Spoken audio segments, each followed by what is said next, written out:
Siapakah sesama orang yang jatuh ke tangan penyamun, orang yang telah menunjukkan belas kasihan kepadanya?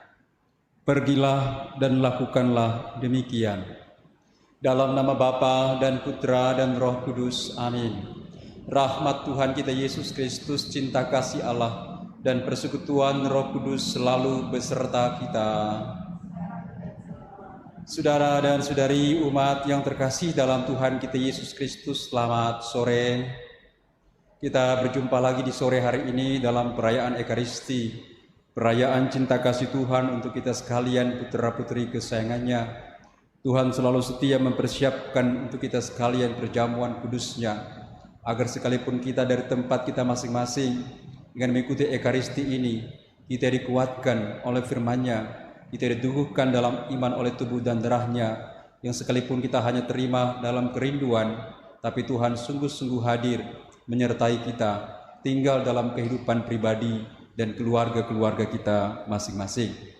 Bacaan kitab suci pada hari Senin pekan biasa ke-27 pada hari ini mengajak kita semua untuk merenungkan arti cinta kasih kepada Tuhan dan kepada sesama, karena itulah yang sangat penting kalau kita ingin memperoleh hidup yang kekal. Allah Bapa kami yang Maha Pengasih, kebaikan-Mu selalu menghidupi dan menyemangati kami. Janganlah kiranya kami sampai berhutang kepada sesama, selain cinta dan belas kasih yang tulus ikhlas. Demi Yesus Kristus, Putra-Mu Tuhan dan pengantara kami, yang hidup dan berkuasa, kini dan sepanjang segala masa. Amin. Saudara dan saudari umat yang terkasih dalam Tuhan kita Yesus Kristus, kita meminjam pertanyaan seorang ahli kitab dalam Injil yang kita dengarkan pada kesempatan ini. Kita bertanya kepada Tuhan, Tuhan, apa yang harus saya lakukan supaya saya bisa keluar dari persoalan yang sekarang saya hadapi? Tuhan, apa yang saya mesti lakukan supaya saya sehat? Tuhan, apa yang saya mesti lakukan supaya usaha saya yang akhir-akhir ini goncang tumbuh kembali, kuat kembali, menghasilkan kembali sesuatu yang indah dalam hidup keluarga kami? Tuhan, apa yang saya mesti lakukan supaya saya bisa bahagia dalam hidup keluarga saya yang sekarang lagi berada dalam persoalan? Tuhan, apa yang saya mesti lakukan supaya saya memperoleh hidup yang kekal yang menjadi kerinduan saya sebagai anak-Mu, sebagai anak Allah? Nah, saudara-saudariku yang terkasih dalam Tuhan, ada 3 jawaban yang hari ini disampaikan kepada kita sekalian. Kalau kita ingin keluar dari setiap persoalan, ingin bahagia, ingin hidup yang kekal, ingin usaha kita maju, lakukanlah 3 jawaban ini dalam hidup saudara. Jawaban yang pertama adalah cintailah Tuhan. Hari ini Yesus membuka rahasia kepada seorang ahli kitab agar bisa memperoleh hidup yang kekal. Yesus katakan, apa yang kamu baca dalam hukum Taurat, apa yang tertulis di sana? Ahli kitab itu berkata, kasihilah Tuhan Allah dan kasihilah sesama manusia seperti dirimu sendiri. Dan Tuhan Yesus katakan, jawabmu itu benar. Lakukanlah demikian, maka engkau akan hidup. Jadi saudaraku yang terkasih dalam Tuhan, apa yang harus kita lakukan agar kita memperoleh hidup yang kekal, bahagia, kita hidup rumah tangga rukun, mendatangkan sukacita dalam hidup kita bersama, kita semakin dicintai Tuhan? Yang pertama, kita harus memang mencintai Tuhan dalam hidup kita di atas segala-galanya. Bahkan Paulus dalam bacaan pertama tadi katakan, kalau ada orang mengajarkan lain, terkutuklah dia. Kalau orang mewartakan lain, terkutuklah dia. Karena memang jaminan dan rahasia kita untuk memperoleh hidup yang kekal hanya ada di dalam Tuhan. Yesus sendiri sudah bersabda, siapa datang kepada Bapa tidak lewat saya, dia tidak sampai. Yesus sendiri menegaskan, akulah jalan, kebenaran, dan hidup. Siapa datang pada Bapa tidak lewat saya, tidak akan sampai. Jadi ini jawaban pertama.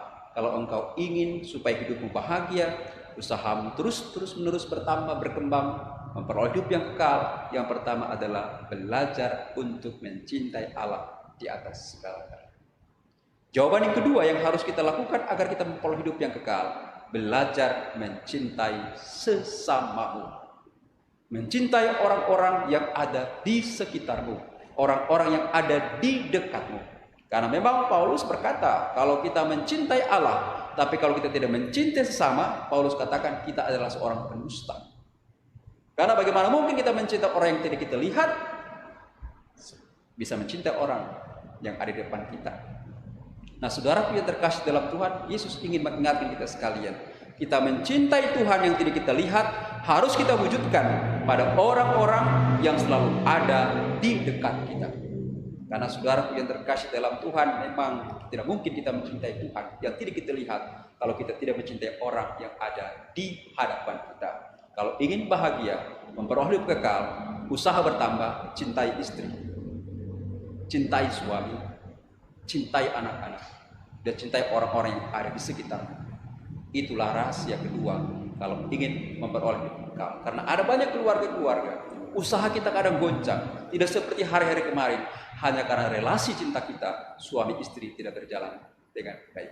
Ada banyak persoalan terjadi dalam kehidupan keluarga kita, disebabkan hanya karena kita punya cinta pada istri, pada suami, pada anak-anak, tidak seperti dulu, tidak seperti pada mulanya.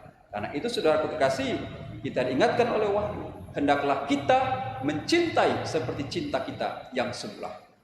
Cintailah istrimu, cintailah suamimu, cintailah anak-anakmu, cintailah orang-orang yang ada bersamamu. Disitulah engkau akan memperoleh hidup yang kekal dan kebahagiaan yang sejati. Dan jawaban yang ketiga hari ini dikatakan oleh Paulus, kalau engkau ingin memperoleh hidup kekal, usahamu bertumbuh, berkembang, lancar, menghasilkan sukacita dalam kehidupanmu, ingat baik-baik, percayalah kepada Injil. Percaya pada Injil, karena Injil yang kita miliki, Alkitab itu adalah seorang pribadi, yaitu Yesus sendiri, yang sudah membuka seluruh rahasia tentang bagaimana Allah bergerak dalam kehidupan kita. Apa yang harus kita lakukan tertulis dalam kitab suci, dan rahasia hidup kekal pun tersimpan dalam kitab suci, dalam Injil yang sekarang diwartakan kepada kita. Nah, saudara terkasih dalam Tuhan, kalau kita melakukan 3 cara ini, yaitu cinta Allah, wujudkan dalam cinta sesama, dan mencintai kitabnya, yaitu Injil, maka engkau akan memperoleh hidup yang kekal. Mari kita berdoa dalam Ekaristi ini, semoga di hari-hari sulit seperti saat ini kita semakin setia untuk berusaha melakukan ketiga hal ini dalam